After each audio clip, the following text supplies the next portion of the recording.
திருவண்ணாமலை மலையின் உச்சியில் ஒளிரும் தீபத்தின் ரகசியம் உங்களுக்கு தெரியுமா?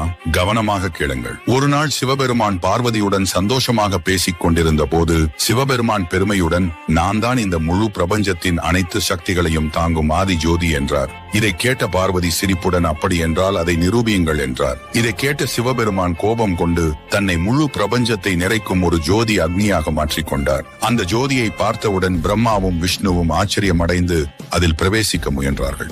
பிரம்மா அன்ன பறவையாக மாறி வானத்தில் பறந்து அந்த ஜோதியின் உச்சியை தேடினார். விஷ்ணு பன்றியாக மாறி தரையை தோண்டி அதன் அடியை தேடினார். ஆனால் எவ்வளவோ தேடியும் ஜோதியின் எல்லையை கண்டுபிடிக்க முடியவில்லை. பிரம்மாவின் சிறகுகள் எரிந்து வாடின. விஷ்ணுவும் சோர்வடைந்தார். அப்போதுதான் அவர்கள் உணர்ந்தார்கள், சிவபெருமான் ஒரு எல்லையற்ற சக்தி, அவரது வடிவம் நம்மால் புரிந்து கொள்ளவே முடியாது என்று. அந்த ஜோதி அக்னியே திருவண்ணாமலை மலையாக மாறியது. இன்றும் திருவண்ணாமலை மலையின் உச்சியில் ஒளிரும் மகா தீபம் அந்த வரலாற்றை கூறுகிறது. சிவபெருமான் மீது நம்பிக்கை உள்ளவர்